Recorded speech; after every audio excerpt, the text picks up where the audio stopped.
Shri Arvind Shri Arvind पाठचक्र online माध्यम रे योगदान करिथिबा भाई अपा मानक नमस्कार।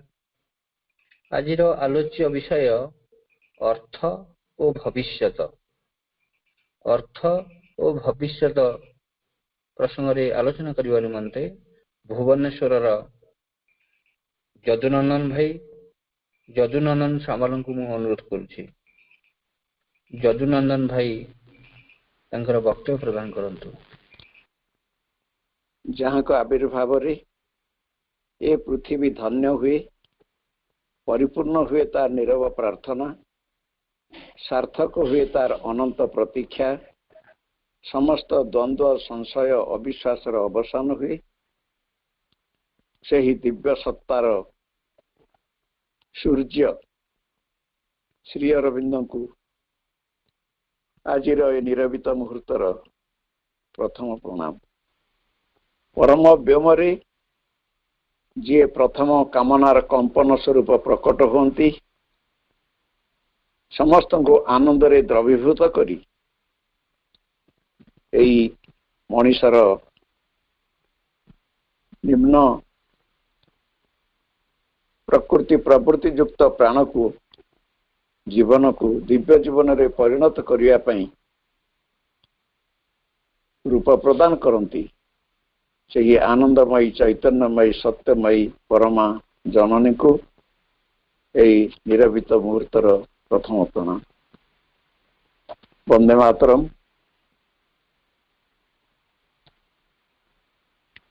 शुभरात्रि।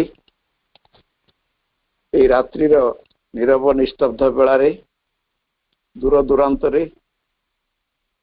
उपस्थित रही माँ को भल पाउथुवा मातृ संतान अपा भाई मान को मोर आंतरिक अभिनंदन और नमस्कार। आज ये पवित्र मुहूर्त आमे समस्ते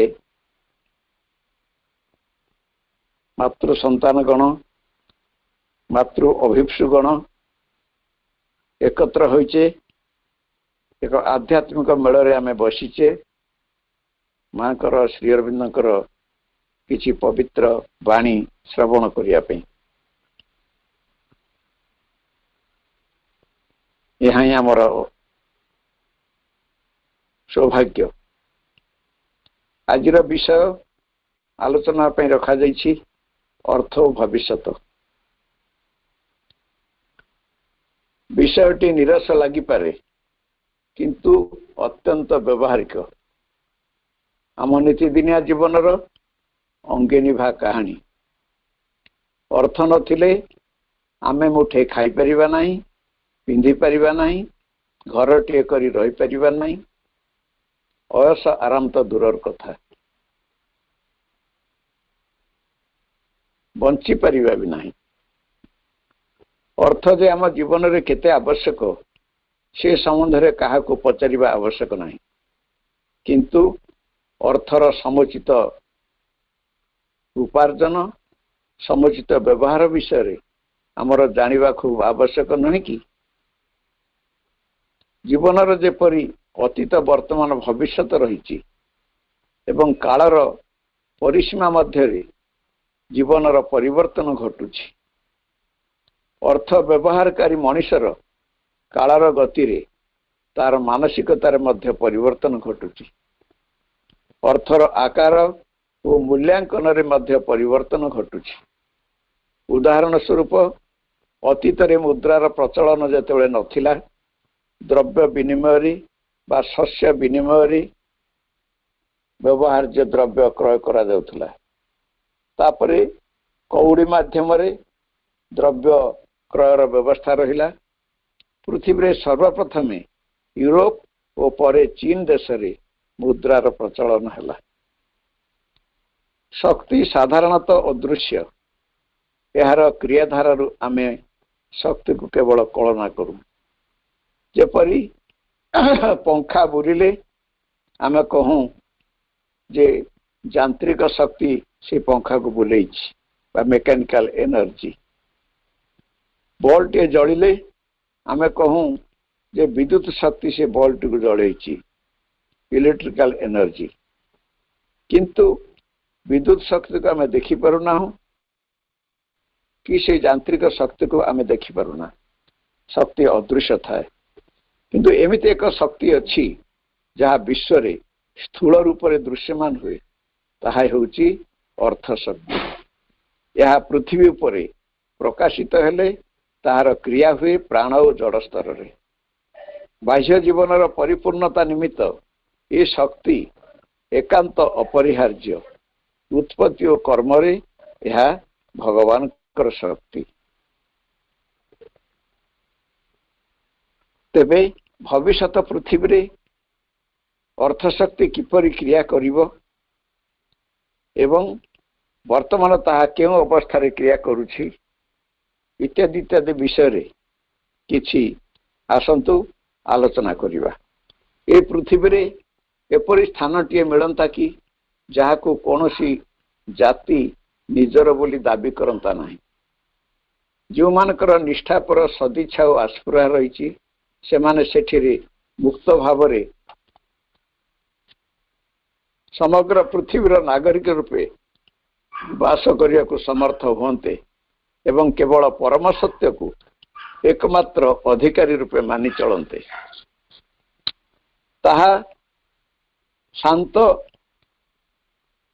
और श्रृंखला एवं संगतिर एक स्थली होई रहंता, जोठारे मनुष्यर संघर्षरत सहजात प्रवृत्ति सकल ताहार जंत्रणा एवं दुख को जय करने पाई, दुर्बलता अज्ञान को अतिक्रम करने पाई, यार सीमाबद्धता और अयोग्यता पर विजय प्राप्ति पाई केवल व्यवहृत हो पारंता। जो स्थान रे आत्मा और तत् संबंधित अग्रगति निमंते सकल कार्य अन्य सबु कार्य यथा अपनार कामना वासनार तृप्ति जनित संतोष को पछकु रखी अग्राधिकार भितरे आग को बढ़ी चलता। यही स्थान रे शिशु माने सेमानक आत्मा सह संपर्क रखी बढ़िबा एवं परिपूर्ण रूपे अग्रगति करने को सक्षम हो पारंते। सेमानक जो शिक्षा प्रदान करा जानता ताहा परीक्षा बा प्रमाण पत्र केंद्रिक न होई सेमानक मध्यरे थिबा दक्षतार विकास सह नूतन दक्षतार परिपूर्ण करिवार पद्धति को आपणई पारंता। यही स्थान रे पद पदवी मानक स्थान रे सेवा और संपर्कर सुजोग सृष्टिकारी भाव मान स्थानित होता। जहार जहा अति आवश्यक ताकू पूरण करा जाय पारंता एवं समस्त को समान भाव रे बंटन कर दिया जाय पारंता। एवं साधारण संगठन मध्य जो बौद्धिक नैतिक और आध्यात्मिक समुच्च ज्ञानर आवश्यकता रही से सबुर प्रकाश आत्मतृप्ति तथा जीवनर सामर्थ्य द्वारा उपयोग करा न जाई समुन्नत एक कर्तव्य एवं दायित्व बोध सह करा जानता। सौंदर्य तार सकल परिपाटी नहीं चित्रांकन शिल्पकला संगीत साहित्य मध्य परिप्रकाश होता एवं समस्त समान भाव में प्राप्त हेबार व्यवस्था सृष्टि करा जाय पारंता। समस्ते निज निजर दक्षता अनुजाई यार उपयोग करते और ये क्षेत्र रे ये सब सामाजिक किंबा आर्थिक बल द्वारा नियंत्रित होता नहीं। यही आदर्श स्थान रे अर्थ सबुर सम्राट बा प्रभु होई रहता नहीं। अर्थ बल रे व्यक्तिगत सम्मान एवं सामाजिक प्रतिष्ठा ठारू व्यक्तिर व्यक्तित्व को अधिक गुरुत्व प्रदान करा जानता। जीवन निर्वाह पाई वृत्तिगत कर्म ही एकमात्र अर्थ उपार्जनर उपाय होई रहता नहीं, बरं व्यक्तिर अंतरसत्तार परिप्रकाश एवं दक्षतार विकास तथा संभावनार विकास द्वारा विकास रूपे काम करता एवं समूह पाई से कर्म नियोजित होता। फलतः प्रत्येक व्यक्ति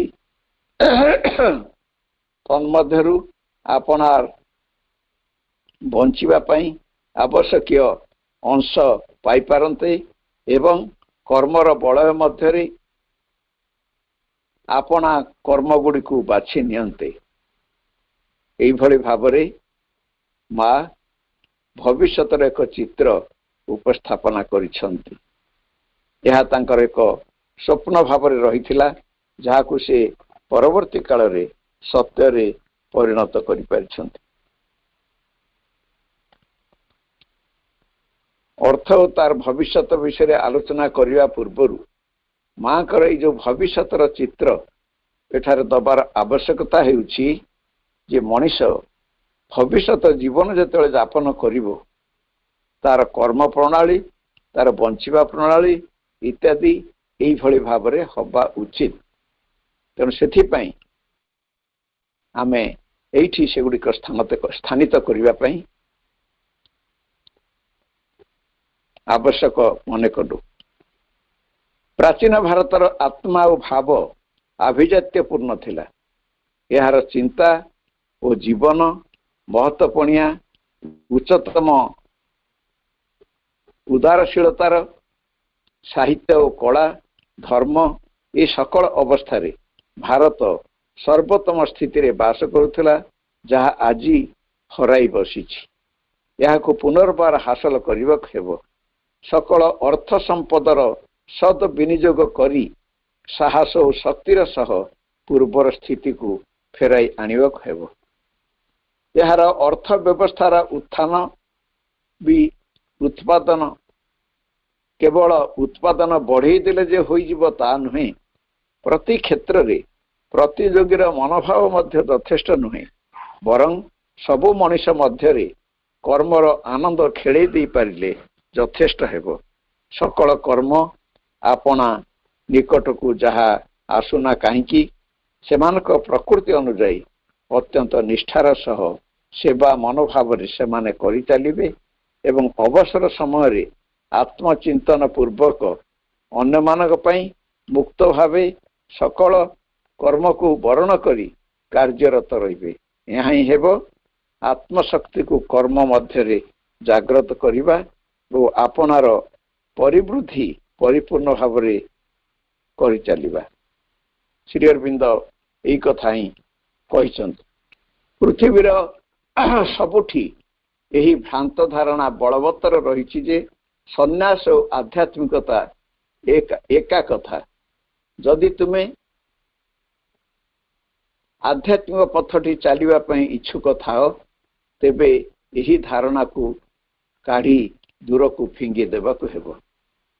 ଆଧ୍ୟାତ୍ମିକ ଜୀବନଟି କାଟିଲା ଭିତରେ ତୁମକୁ ଭଗବାନଙ୍କୁ ଭେଟିବାକୁ ହେବ, ତାଙ୍କୁ ଉପଲବ୍ଧି କରିବାକୁ ହେବ, ତୁମ ଜୀବନ ଓ ଚେତନା ମଧ୍ୟରେ ଲାଭ କରିବାକୁ ହେବ। ତୁମକୁ ମନର ଊର୍ଦ୍ଧ୍ୱସ୍ଥ ଏକ ଶକ୍ତି ଓ ଚେତନା ସହିତ ସମ୍ମିଳିତ ହେବାକୁ ପଡ଼ିବ ଏବଂ ନିଜକୁ ମୁକ୍ତ କରି ରଖିବାକୁ ହେବ। ଯଦି ତୁମର କିଛି ପାଇବାର ଅଛି ତାକୁ ଗ୍ରହଣ କର ଏବଂ ତାହାକୁ ଯଦି ଦେଇଦେବାର ଆବଶ୍ୟକତା ହୁଏ ବିନା ଆପତ୍ତିରେ ତତ୍କ୍ଷଣାତ୍ ଦେଇଦିଅ।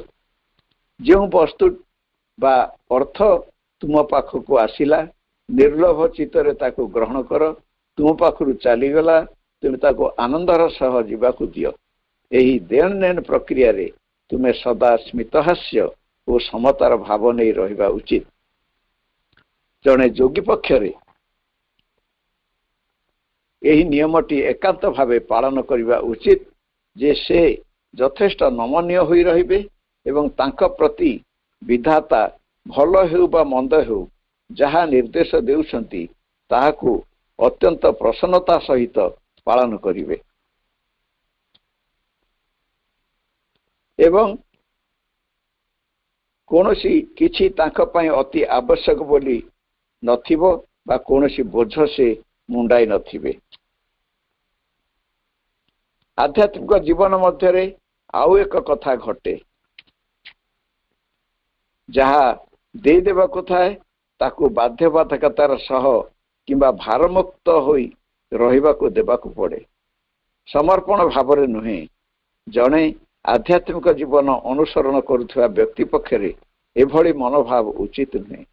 ଯେଉଁମାନଙ୍କ ପାଖରେ ପ୍ରବଳ ଧନ ମହଜୁଦ ହୋଇ ରହିଛି ସେହି ଧନ ସମ୍ପଦକୁ ନେଇ ସେମାନେ ସୁଖ ଭୋଗରେ ଲିପ୍ତ ଥାନ୍ତି ଓ ସେହି ଅବସ୍ଥାରେ ଥାଇ ଭଗବତ ଅଭିମୁଖୀ ହୁଅନ୍ତି। ତାଙ୍କୁ ସବୁ ଧନ ସମ୍ପତ୍ତିକୁ ତ୍ୟାଗ କରି ଆସିବାକୁ ପଡ଼େ। ସେସବୁ ଆଉ ତାଙ୍କର ଉପଭୋଗର ସାମଗ୍ରୀ ହୋଇ ରହେ ନାହିଁ, କିମ୍ବା ସେମାନେ କହନ୍ତି ଯାହା ହେଉ ମୁଁ ବନ୍ଧନରୁ ମୁକୁଳିଲି। କିନ୍ତୁ ଏହା ଠିକ ରାସ୍ତା ନୁହେଁ। ତୁମେ ଏମିତି କେବେ ଭାବିବ ନାହିଁ ଯେ ତୁମ ଅଧିକାରରେ ଯାହା ଥିଲା ତୁମେ ତାକୁ ଭୋଗ କରୁଥିଲ। ଯାହା ତୁମେ ଭୋଗ କରୁଥିଲ ତୁମ ଅଧିକାରରେ ଯାହା ଥିଲା ତାହା ଭଗବାନଙ୍କର ନୁହେଁ ବୋଲି। ଭଗବାନ ଯଦି ଚାହାନ୍ତି ତୁମେ ତାକୁ ଉପଭୋଗ କର। ତୁମେ ଉପଭୋଗ କର, କିନ୍ତୁ ସଦା ପ୍ରସ୍ତୁତ ଥାଅ। ପର ମୁହୂର୍ତ୍ତରେ ଭଗବାନ ଯେବେ ତୁମଠାରୁ ତାହା ନେଇଯିବାକୁ ଚାହାନ୍ତି ସହାସ୍ୟ ବଦନରେ ସେସବୁ ପ୍ରଦାନ କର। ମା କହୁଛନ୍ତି ମୁଁ ସନ୍ନ୍ୟାସୀ ସୁଲଭ ଜୀବନକୁ ପସନ୍ଦ କରେ ନା।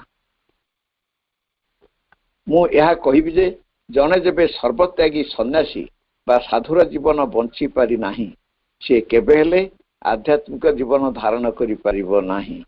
କାରଣ ଏହି ଆଧ୍ୟାତ୍ମିକ ଜୀବନରେ ତାକୁ ଧନ ପ୍ରତି ସକଳ ଲୋଭ ଏବଂ ବସ୍ତୁ ପ୍ରତି ସକଳ ଆସକ୍ତି ତା ଚେତନାରୁ ପରିତ୍ୟାଗ କରିବାକୁ ହେବ। କିନ୍ତୁ ଏଥିପାଇଁ ସନ୍ନ୍ୟାସୀର ସର୍ବତ୍ୟାଗୀ ଜୀବନ ଯେ ବଞ୍ଚିବାକୁ ହେବ ଏହା ମୁଁ ଚାହେଁ ନାହିଁ। ଏରା ମାଙ୍କର ବକ୍ତବ୍ୟ। ଆଧ୍ୟାତ୍ମିକ ଆତ୍ମକର୍ତ୍ତୃତ୍ୱ ଏବଂ ଆଧ୍ୟାତ୍ମିକ ଆତ୍ମଦାନ ଏବଂ ଭଗବାନଙ୍କ ନିକଟରେ ସବୁକିଛିର ସମର୍ପଣ ପାଇଁ ଉପାୟ ନିଶ୍ଚୟ ରହିଛି। ଭଗବାନ ଆମଠାରୁ ଦାବି କରୁଥିବା ସକଳ କର୍ମ କଲାବେଳେ ଅହଙ୍କାର ଓ କାମନା ବାସନା ଶୂନ୍ୟ ହୋଇ ରହିବା ପାଇଁ ମଧ୍ୟ ବାଟଟିଏ ରହିଛି। ଯଦି ତାହା ଏଇଭଳି ହୋଇ ରହିନଥାନ୍ତା ତେବେ ଏହି ଭାରତବର୍ଷରେ ଜନକ ଓ ବିଦୁରଙ୍କ ଭଳି ମହାନ ବ୍ୟକ୍ତି ନଥାନ୍ତେ ଏବଂ କୃଷ୍ଣ ମଧ୍ୟ ନଥାନ୍ତେ। ଏପରିକି ମଥୁରା ବୃନ୍ଦାବନ ଦ୍ୱାରକାରେ କୃଷ୍ଣ ପ୍ରଭୁ ହୋଇ ରହିନଥାନ୍ତେ। ସେ ମଧ୍ୟ କୁରୁକ୍ଷେତ୍ରରେ ଯୋଦ୍ଧା ଥାଇ ଅର୍ଜୁନ ରଥର ସାରଥୀ ହୋଇ ରହିନଥାନ୍ତେ, ବରଂ ଜଣେ ନିଚ୍ଛକ ସନ୍ନ୍ୟାସୀ ହୋଇ ହିମାଳୟର ଗୁମ୍ଫା ଭିତରକୁ ଚାଲି ଯାଇଥାନ୍ତେ। ଭାରତବର୍ଷର ମହାନ ସଂସ୍କୃତି ଭିତରେ ଜଣେ ଆଧ୍ୟାତ୍ମିକ ଜୀବନ ଯାପନ କରୁଥିବା ବ୍ୟକ୍ତି ସଂସାରୀ ହୋଇ ମଧ୍ୟ ତ୍ୟାଗର ଜୀବନ ତଥା କର୍ମମୟ ଆଧ୍ୟାତ୍ମିକ ଜୀବନଟିଏ ଯେ ବଞ୍ଚିପାରେ ଏହାର ପ୍ରକୃଷ୍ଟ ଉଦାହରଣ ମହାଭାରତ ତଥା ଅନ୍ୟାନ୍ୟ ଗ୍ରନ୍ଥରେ ରହିଛି। ଜଣେ ଏପରି କେବେ କହିପାରିବ ନାହିଁ ଯେ ସନ୍ନ୍ୟାସ ଜୀବନ ଭାରତୀୟ ସଂସ୍କୃତି ଓ ସର୍ବପ୍ରକାର କର୍ମକୁ ବରଣ କରି ତ୍ୟାଗୀର ଜୀବନ ଭାରତୀୟ ୟୁରୋପରୁ କିମ୍ବା ପାଶ୍ଚାତ୍ୟର ଏକ ଅଣ ଆଧ୍ୟାତ୍ମିକ ଦେଶରୁ ଆଣିଛି। ଏକଥା ମଧ୍ୟ ସେ କେବେ କହିପାରିବ ନାହିଁ। ଆମେ ସବୁ ଅର୍ଥ ଉପାର୍ଜନ କଲାବେଳେ କି ଅନ୍ତତଃ ବୃତ୍ତିରେ ରହି ସରକାରୀ ହଉ କିମ୍ବା ବେସରକାରୀ ହଉ ଚାକିରି କରିକିରି ଅର୍ଥ ଉପାର୍ଜନ କରୁଛନ୍ତି, କିଏ ଚାଷ କରିକି ଅର୍ଥ ଉପାର୍ଜନ କରୁଛନ୍ତି, କିଏ ବ୍ୟବସାୟ କରିକି ମଧ୍ୟ ଅର୍ଥ ଉପାର୍ଜନ କରୁଛନ୍ତି। এই ଚାକିରି କରିବା କ୍ଷେତ୍ରରେ ଏବଂ ବ୍ୟବସାୟ କରିବା କ୍ଷେତ୍ରରେ ଅର୍ଥ ଯେତେବେଳେ ଉପାର୍ଜନ ହେଉଛି ସେତେବେଳେ ମନରେ ଟିକେ ଦ୍ୱିଧା ଆସିବା ସ୍ୱାଭାବିକ ଯେ ଅତ୍ୟନ୍ତ ସଚ୍ଚୋଟତାର ସହିତ କୌଣସି ଦୁର୍ନୀତି ନ କରିକିରି ମୁଁ କ'ଣ ବ୍ୟବସାୟ କରିପାରିବି, ମୁଁ କ'ଣ ମୋ ବୃତ୍ତିରେ ମୁଁ ଅନ୍ତତଃ କାର୍ଯ୍ୟ କରିପାରିବି, ଏ କଥା ନିଶ୍ଚିତ ଭାବରେ ମନକୁ ଆସିବ। କିନ୍ତୁ এই ବ୍ୟବସାୟ ସମ୍ବନ୍ଧରେ ଶ୍ରୀ ଅରବିନ୍ଦ କ'ଣ କହନ୍ତି ତାଙ୍କର ଭାଷାରେ ଆମେ ଶୁଣିବା। ମୁଁ ଏହା ମଧ୍ୟ କହିପାରେ ଯେ ମୁଁ ବ୍ୟବସାୟକୁ ଏକ ଘୃଣା ଚକ୍ଷୁରେ ଦେଖେ ନାହିଁ ବା ଏହା ଦୋଷଯୁକ୍ତ ବୋଲି କହେ ନାହିଁ। ପ୍ରାଚୀନ ଆଧ୍ୟାତ୍ମିକ ଭାରତବର୍ଷରେ ବ୍ୟବସାୟକୁ ଏପରି ଦୃଷ୍ଟିରେ ଦେଖାଯାଉଥିଲା।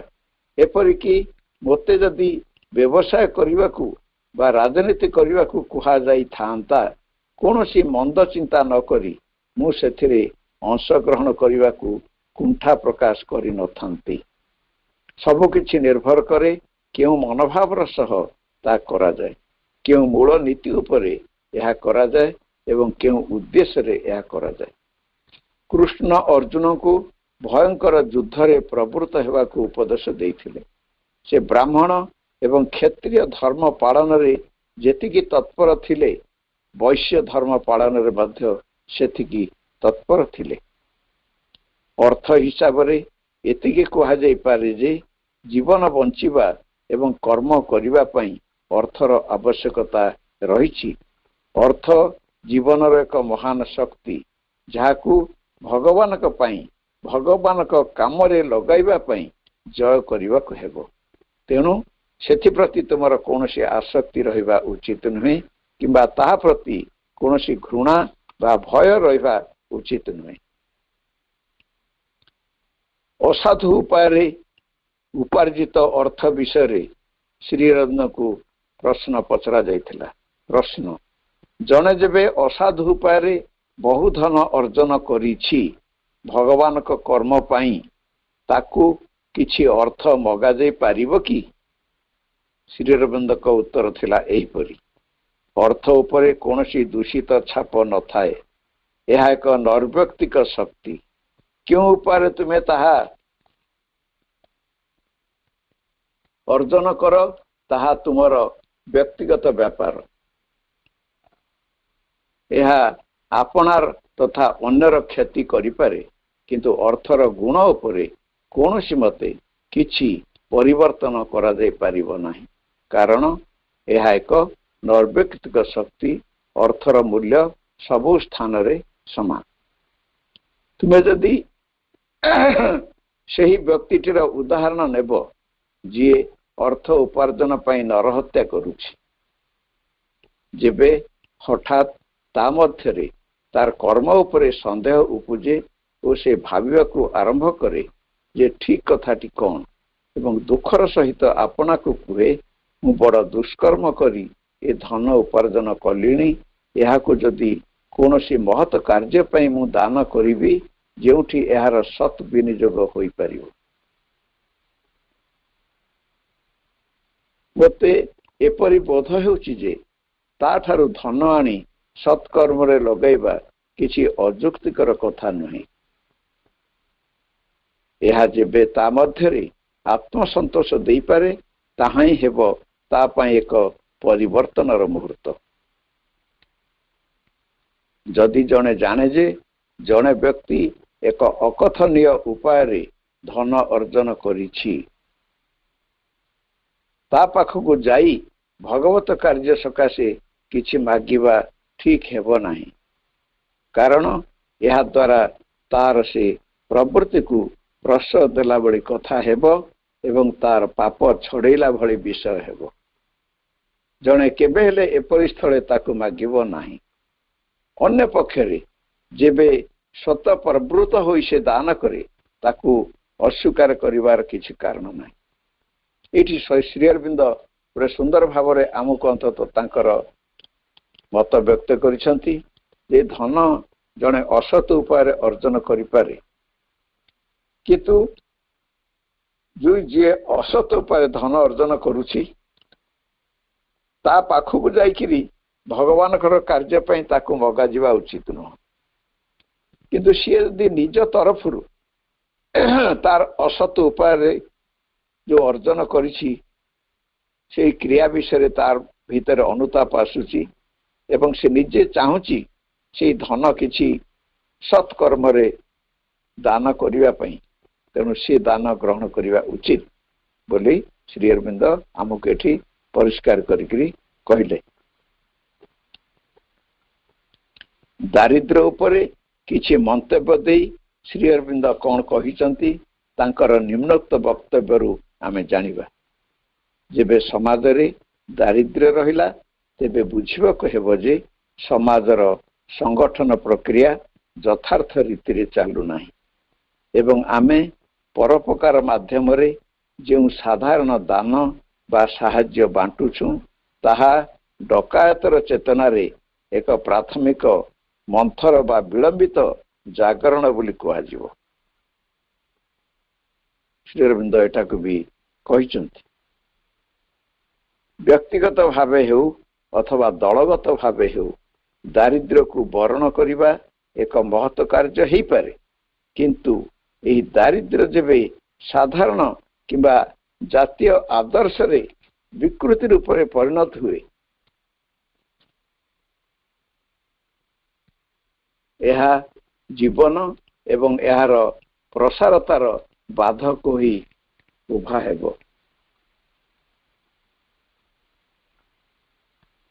ଏଭଳି ସ୍ୱପ୍ନ ଦେଖନା, ଯେତେବେଳେ ତୁମେ ସ୍ଥୂଳ ଆବଶ୍ୟକତାର ଦାରିଦ୍ର୍ୟ ମଧ୍ୟରୁ ମୁକୁଳିଲ, ତେବେ ତୁମେ ଅବା ସବୁ ମଣିଷମାନେ ଖୁସି ବାସିରେ ରହିବେ ବା ସମାଜ ସୁସ୍ଥ ସନ୍ତୋଷ ଭିତରେ ରହିବ, ତାହା ସମ୍ଭବ ନୁହେଁ। ଏଇଠି ଶ୍ରୀ ଅରବିନ୍ଦ ଆଉ ଗୋଟେ ଦିଗକୁ ଅନ୍ତତଃ ତାଙ୍କର ଦୃଷ୍ଟି ଆମର ଆକର୍ଷଣ କରୁଛନ୍ତି। ଯଦି କେବଳ ସ୍ଥୂଳ ଭାବରେ ଜଣର ଦାରିଦ୍ର୍ୟ ଦୂର କରିବା ପାଇଁ ଜଣେ ତାଙ୍କୁ କିଛି ଅର୍ଥ ସାହାଯ୍ୟ କରିଦିଏ ଏବଂ ତାର ଦାରିଦ୍ର୍ୟ ତତ୍କାଳ ପାଇଁ ଦୂର ହେଇଯାଏ, କିନ୍ତୁ ତା ଦ୍ୱାରା ଯେ ତାର ଦାରିଦ୍ର୍ୟ ସମ୍ପୂର୍ଣ୍ଣ ରୂପେ ଦୂର ହେଇଗଲା ସେଟା କହିହବନି। କାହିଁକି ନା ତାର ଦାରିଦ୍ର୍ୟ ତାର ଚେତନା ଭିତରେ ଯଦି ଥାଏ, ସେଇ ହୀନମନ୍ୟତା ତା ଚେତନା ଭିତରେ ଯଦି ଥାଏ, ନିଜକୁ ସେ ହେୟ ଅସହାୟ ବୋଲି ତା ଚେତନା ଭିତରେ ଯଦି ଭାବୁଥାଏ, ତାହେଲେ ସେ ଚେତନା ଭିତରୁ ସେ ନ ବାହାରିଲା ପର୍ଯ୍ୟନ୍ତ ସେ ଭାବଟି ତାର ଦାରିଦ୍ର୍ୟ କେବେ ଲୋପ ହବ ନାହିଁ। ସେ ଅଭାବ ଭିତରେ ହିଁ ସେ ରହିଥିବ। ତେଣୁ ସେଥିପାଇଁ ଜଣକୁ ଯଦି କୌଣସି ଭିତରେ ସାହାଯ୍ୟ କରାଯାଇପାରେ, ଶ୍ରୀ ଅରବିନ୍ଦ କହିବା କଥା ଯେ ତାର ଚେତନାକୁ ତୁମେ ବଦଳାଇ ଦେଇପାରିବ କି? ଯଦି ତାକୁ ସାହାଯ୍ୟ କରିବ, ତାହା ହିଁ ହବ ତୁମର ପ୍ରକୃତ ସାହାଯ୍ୟ। ଅବଶ୍ୟ ତୁମେ ତାକୁ କୌଣସି ସମୟରେ ସ୍ଥୂଳ ରୂପରେ ତାକୁ ଅନ୍ତତଃ କିଛି ସାହାଯ୍ୟ କରିପାର, କିଛି ଅସୁବିଧା ନାହିଁ, କିନ୍ତୁ ତାହା ହିଁ ଯେ ସମ୍ପୂର୍ଣ୍ଣ ଭାବରେ ତାର ଦାରିଦ୍ର୍ୟକୁ ପୁରାପୁରି ତୁମେ ବଦଳାଇ ଦେଇପାରିଲ, ସେ କଥା ମୋଟେ ନୁହଁ।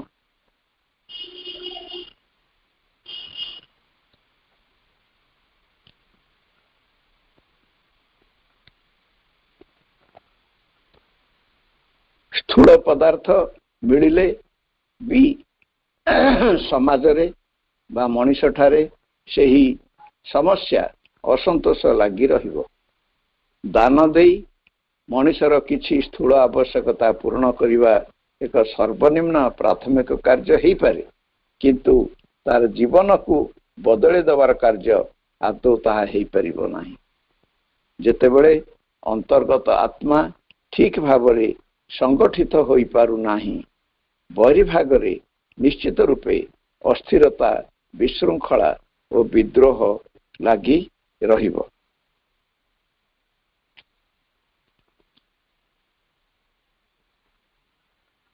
এই ସମୟରେ এই ଭାବରେ ଆମେ ଦୁଇଟି ଦୃଷ୍ଟାନ୍ତ ନେବା। এই ଦାରିଦ୍ର୍ୟ ଦୂର କରିବା ବିଷୟରେ କିଭଳି ଅର୍ଥକୁ ବିନିଯୋଗ କରାଯାଇଛି ପୃଥିବୀରେ। ଗୋଟିଏ ହେଉଛି ପ୍ରାଚ୍ୟର, ଆଉ ଗୋଟେ ହେଉଛି ପାଶ୍ଚାତ୍ୟର। ପାଶ୍ଚାତ୍ୟରେ ଜଣେ ସନ୍ଥ ଥିଲେ, ତାଙ୍କ ନାଁ ହେଉଛି ଫ୍ରାନ୍ସିସ୍। ସିଏ ଅନ୍ତତଃ ଦିନେ ତାଙ୍କ ବକ୍ତବ୍ୟ ପ୍ରକାଶ କଲେ ଯେ ଯେଉଁମାନଙ୍କ ପାଖରେ ଧନ ମହଜୁଦ ହେଇକି ଅଛି ସେମାନେ ହେଉଛନ୍ତି ଧନୀ, ଆଉ ଯେଉଁମାନଙ୍କ ପାଖରେ କିଛି ନାହିଁ ସେମାନେ ଦରିଦ୍ର।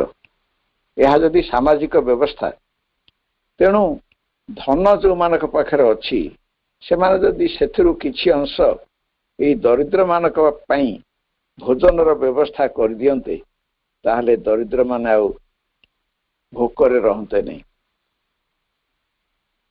ରାଜାଙ୍କ ପାଖକୁ ତାଙ୍କର ଏଇ ପ୍ରସ୍ତାବଟି ଗଲା।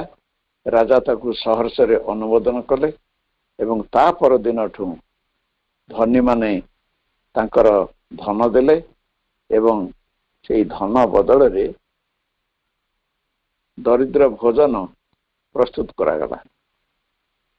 କିନ୍ତୁ ଦେଖାଗଲା ପ୍ରଥମ ଦିନ 100 ଦରିଦ୍ର ଆସିଥିଲେ ଖାଇବା ପାଇଁ, ଦ୍ୱିତୀୟ ଦିନ 200 ଆସିଲେ, ତୃତୀୟ ଦିନ 300 ଆସିଲେ। ଏଇଭଳି ସଂଖ୍ୟା ଏତେ ବଢି ବଢି ଗଲା ଯେ ଧନୀମାନେ ବ୍ୟସ୍ତ ହେଇ ପଡ଼ିଲେ। ତାଙ୍କର ଧନ ସେ କେତେ ଦେବେ, ସେମାନେ ବି ଦରିଦ୍ର ହେଇଯିବେ ଯାହା ଜଣା ପଡ଼ିଲା। ତେଣୁ ସନ୍ଥ ଫ୍ରାନ୍ସିସ୍ ଏ କଥାଟା ଶେଷରେ ବୁଝିଲେ ଯେ କେବଳ ସ୍ଥୂଳ ଆବଶ୍ୟକତା ପୂରଣ କରିଦେଲେ ଯେ ଦାରିଦ୍ର୍ୟ ଘୁଞ୍ଚିଯିବ ତା ନୁହଁ। ଇଏ ହେଲା ପାଶ୍ଚାତ୍ୟର ଦୃଷ୍ଟାନ୍ତ। ପ୍ରାଚ୍ୟର ଦୃଷ୍ଟାନ୍ତ ହେଉଛି ଆମର ପୂର୍ବତନ ଯୋଗ ଆମକୁ ଶିକ୍ଷା ଦେଇଛି ଯେ ସଂସାରରୁ ପଳାୟନ କରିବା ପାଇଁ, ଜୀବନରୁ ପଳାୟନ କରିବା ପାଇଁ ଏବଂ କୌଣସି ସାଂସାରିକ ବସ୍ତୁ ଉପରେ ମୋହର ନ ରଖିକିରି ପୁରା ତାକୁ ବର୍ଜନ କରିବା ପାଇଁ। ତା ଅର୍ଥ ଦାରିଦ୍ର୍ୟକୁ ସ୍ୱୀକାର କରିକି ତୁମେ ସଂସାର ଛାଡ଼ିକି ଚାଲିଯାଅ। ତେଣୁ ଯଦି ଏଇଭଳି ଭାବରେ ସମସ୍ତେ ସଂସାର ଛାଡ଼ିକି ଚାଲିଯିବେ, ତାହେଲେ ଯୋଉ ଧନ ସମ୍ପତ୍ତି ସବୁ ଏ ସଂସାରରେ ରହିଲା ତାକୁ ତ ଉପଭୋଗ କରିବାକୁ କେହି ନଥିବେ। ତାହେଲେ ଏ ସଂସାରଟା ପୁରା ଦରିଦ୍ରମୟ ହେଇଯିବ। କେବେ ତାହା ସମ୍ଭବ ହବନି। ଆଉ ଗୋଟେ ଉଦାହରଣ ନେବା ଯେ ଆମର ବୁଦ୍ଧଦେବ, ଯିଏକି କହିଲେ କାମନାର ବିନାଶର ହିଁ ଦୁଃଖର ବିନାଶ।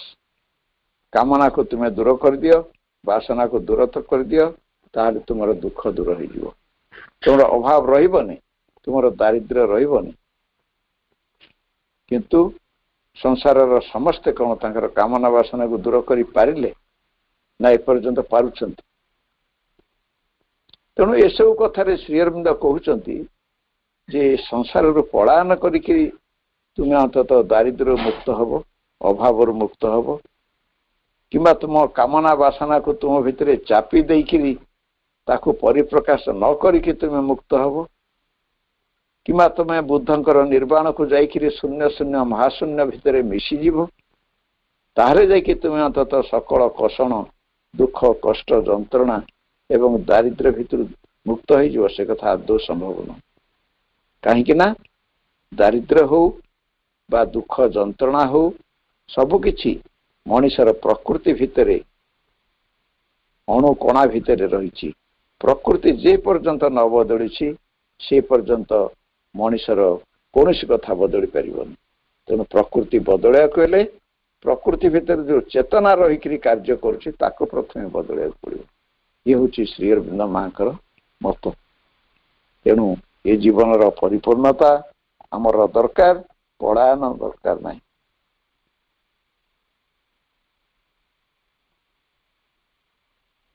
ଶ୍ରୀ ଅରବିନ୍ଦ ତାଙ୍କ ଚିନ୍ତା ଓ କାରିକା ଥଟ୍ସ ଆଣ୍ଡ ଆଫୋରିଜିମ୍ରେ କେତେକ ବିଷୟ ଗୁରୁତ୍ୱପୂର୍ଣ୍ଣ ରୂପେ ପ୍ରଦାନ କରିଛନ୍ତି। ସେଗୁଡ଼ିକ ବହୁତ ଶିକ୍ଷାପ୍ରଦ ଏବଂ କୌତୂହଳ ଦୀପକ। ଗୋଟିଏ କାରିକା ହେଲା ସନ୍ନ୍ୟାସୀର ପୋଷାକକୁ ସମ୍ମାନ ଦିଅ, ତା ସହିତ ସନ୍ନ୍ୟାସୀ ଯେ ସେ ପୋଷାକକୁ ପିନ୍ଧିଛନ୍ତି ତାଙ୍କୁ ଦେଖ। ପ୍ରଥମେ ସନ୍ନ୍ୟାସୀର ପୋଷାକକୁ ସମ୍ମାନ ଦିଅ। ସେ ଗୈରିକ ବସନ ପିନ୍ଧନ୍ତୁ ବା କୌପିନି ପିନ୍ଧନ୍ତୁ, ତାକୁ ସମ୍ମାନ ଦିଅ। ତା ସହିତ ସନ୍ନ୍ୟାସୀ ଯେ ସେହି ପୋଷାକକୁ ପିନ୍ଧିଛନ୍ତି ତାକୁ ତୁମେ ଦେଖ ଟିକେ, ଯେ ଯିଏ ପିନ୍ଧିଛନ୍ତି ସିଏ ହେଉଛନ୍ତି ସନ୍ନ୍ୟାସୀ। ନଚେତ୍ ତୁମେ ଠକିଯିବ ଏବଂ ସନ୍ନ୍ୟାସୀ ପଣିଆ କିମ୍ବଦନ୍ତୀ ହୋଇ ରହିଯିବ। ତୁମେ ଯଦି କେବଳ ପୋଷାକଟାକୁ ଦେଖିକିରି କହିବ ଇଏ ସନ୍ନ୍ୟାସୀ, ତାହେଲେ ତୁମେ ଠକିଲ। କିନ୍ତୁ ଯଦି ତୁମେ ପ୍ରକୃତରେ କହିବ ହଁ ପ୍ରକୃତ ସନ୍ନ୍ୟାସୀ ସିଏ ଏହି ପୋଷାକଟା ପିନ୍ଧିଛନ୍ତି, ତାହେଲେ ତାର ସନ୍ନ୍ୟାସୀତ୍ୱ ରହିବ। ଏଇଟା ଗୋଟେ ସୁନ୍ଦର କଥା ପ୍ରଭୁ ଆମକୁ କହିଛନ୍ତି। ଦ୍ୱିତୀୟରେ ସେ କହୁଛନ୍ତି କେତେକ ଧନ ଲାଭ ପାଇଁ ପ୍ରୟାସ କରନ୍ତି, ଖୁବ୍ କ୍ୱଚିତ ଲୋକ ଦାରିଦ୍ର୍ୟକୁ ବରଣ କରିବାକୁ ଚାହାନ୍ତି। କିନ୍ତୁ ତୁମ ପାଇଁ ବାଟ ହେଲା ଧନ କିମ୍ବା ଦାରିଦ୍ର୍ୟ କିଛି ତୁମେ ଚାହଁନା, କେବଳ ଭଗବାନଙ୍କୁ ଚାହଁ ଓ ତାଙ୍କୁ ଆଲିଙ୍ଗନ କର।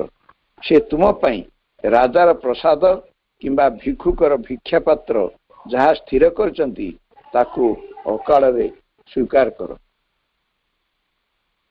धन पाई गर्व करो ना, दारिद्र्य बरण करने द्वारा केही जेबे तुमको प्रशंसा करे ता प्रति कान दियो ना।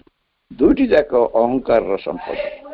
आत्मत्याग हेउची शुद्धता पाई शक्तिशाली माध्यम। यह एक लक्ष्य नुहे कि बंचीबार शेष कथा नुहे। आपना को हीन मन न करी भगवान को खुशी करिबा तुमर पृथ्वी रे लक्ष्य हेबा उचित।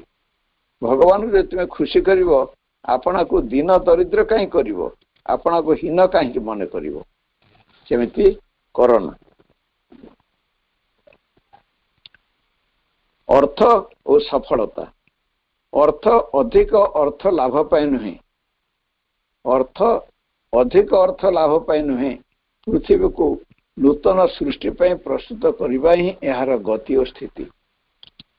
जने जेतले अर्थ उपार्जन करुची तार मनोभाव रहा दरकार यही उपार्जित अर्थ जेमती यही सृष्टिर यही पृथ्वी को यथार्थ भाव में केमती प्रस्तुत कर परिबो, एई मनोभाव सहित से अर्थ को उपार्जन करिया दरकार। भगवान को जे आपनार समृद्धि बा सफलता को प्रदान करे से केवल सफलतार अधिकारी ही पारे। भगवान को जहाँ अर्पण करा जाए ताहा ही प्रकृत धन। लोके कहती भगवान भिक्षुकर बंधु, किंतु यह सत्य नुहे। भगवान धनीर मध्य बंधु ही पारंती। धनी को भगवान धन दियंती किंतु दरिद्र को से आपना को दे दियंती। दरिद्र पक्षरे निर्भर करे क्यों भावर सह से बंचे। धन को से अग्राधिकार दिए ना भगवान को। ये आम उदाहरण नवा सुदामा। सुदामा थिले श्रीकृष्णकर बाल्य बंधु एवं एका विद्यालय से पढ़ुते संदीपनिक आश्रम रे। किंतु भाग्यर विडंबना से अध्याय से विद्यालय शिक्षा प्राप्त करी श्रीकृष्ण द्वारकार राजा हेले एवं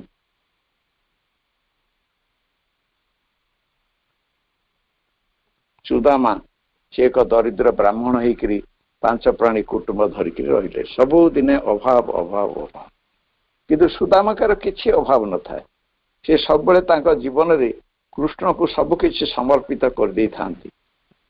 कृष्णमय जीवन, कृष्ण समर्पित जीवन सुदामाकर, जहा फल रे जेतेबेले स्त्री अंतत ताड़ना रे सी अंतत गले द्वारका तांका सखा को भेटिबा पई किसी अर्थ मागिबा पई। जेतेबेले सखा पाखरे पहुंचिले खाली पादरे जाइछंती, पादरे फुटका हो गलानी, सेतेबेले जोता नथिला पिंधिया पई, कंटा फुटिकी रक्त सब बहुची, झाड़ नाल आंठिए हेकरी द्वारी को खाली कहले ए द्वारी टिके कहबो तम प्रभु को जाइकरी सुदामा आसीची, एथि खाली कहबो आ किछ कहबोनी। जेतेबेले सुदामा ना शुणिदेले श्रीकृष्ण दौड़ी आसिले, पूरापूरी कुंढई नहीं पलैले तांको सखा को बसईदेले, पूरापूरी गोड़ निजे आनिक धोईदेले। रानी रुक्मिणी आसिक झाड़ पोछीदेले, भल भाव मार्जना कले, भल वस्त्र पिंधिबा देले, खाइबा देले इत्यादि इत्यादि। किंतु केबे श्रीकृष्ण कहि पारु नाहंती, जदिओ से अंतर्जामी जानिले से कहीं आसचंती, किंतु से कहि पारु नाहंती भाषा रे जे सखा तुम्हें कौन मते मागुच माग मु तुमको देवी। साहस हो नहीं, कहीं ना धनीर जमिति गारिमा रही, दारिद्र्यर सेमिति गारिमा अच्छी। ये सुदामाकर दारिद्र्य से गारिमामय दारिद्र्य प्रकार से अंतत कहते जे तुम्हें कौन आसीच सखी किसी देना आम पाई, ये कौन चाउल भजा नहीं काख तले डाकी लाज मारुची दवापाई। राजा को। किंतु हास परिहास वशतः से चाउल मुनिटी खसी पड़ा तलू सांगे सांगे श्रीकृष्ण दे खोली देकी ताधर मुठे खाईदेले तामाने अधे तांकर पूर्ण हो गला। रुक्मिणी हाथ धरी पकेले कहले कौन है प्रभु मो पाई किसी रखिन सी मुठे खाईदेले बास पूर्ण तांकर अभाव दूर हो गला। पूरा तांकर घर द्वार सब पूरा पूरी नुआ हो गला। तांकर पिला माने खूब आराम रहे कथा सुदामा जानी ना। ये हूँ दारिद्र्य। तेणु श्री अरविंद से कहते जे दरिद्र भगवान दरिद्र को निजको दे दियंती। अर्थर परिचालना किमती आम करवा मालिकाना सत्व नहीं अर्थ संबंध रे विवाद ठिया हुए किंतु प्रकृत कथा अर्थ काहारी नुहे। अर्थ एक अधिकार भुक्त संपत्ति नुहे। जदि तुम अर्थ को जमा न करी विभिन्न कार्य लगैया उत्तम जंत्र टीए हेई थाओ तेबे अर्थ तुम पाखु आसीबो ही आसीबो। किंतु तुम यथार्थ भाव में ताको किपरि व्यवहार करछ तार अनुपात रे तुम पाखु अर्थ आसीबो। पृथ्वी पृष्ठ रे कार्य लागिया पई अर्थ अभिप्रेत होई रहिछि। जो कार्य द्वारा पृथ्वी दिव्य शक्ति को ग्रहण करिवो प्रकाश करिवो अर्थात यथार्थ कर्म रे लगाइबो सेही कर्म पई अर्थ निश्चय आसीबो। किंतु किपरि आरंभ करा जिवो एक रे अधिकार बोध रहिबो नाही। मु एवं मोर अर्थ बोली केबे कहिबोनी। दुई रे संचय प्रवृत्ति को छाड़वा हब। एठू नहीं अन्यठी गदा कर रखा ए मनोभाव दूर करने हब। तीन रे एक ग्रहणशील और विच्छिन्नताकारी स्थान हेबाकु हेबो जहाँ एक व्याप्त परिसर अधिक नैर्व्यक्तिक धारण सामर्थ्य एवं प्रसारित हो जिबार भाव ताहा अधिक धन नोट किबा इत्यादि नुह किंतु आत्मधन को रखिबार सक्षम हब। धन अधिकार करी रखिबार सामर्थ्य निर्धारित हेबो जेबे प्राप्त संपद सर्वोत्तम भाव कार्य लगा जिवो। सर्वोत्तम भाव में काम लगा जिबार अर्थ हेउछि एही पृथ्वीर विवर्तन धारा रे जो विकास हेबा कथा ताकू पूर्ण करिया पई सर्वसाधारण मानक आवश्यकता को पूर्ण करने हेबो। पांच रे जिनिस सबुर व्यवहार समय जेते कम नष्ट हेबो एवं अधिक फल मिलिबो सेही भली भाबे व्यवस्था करने हेबो। छ समस्त यथार्थ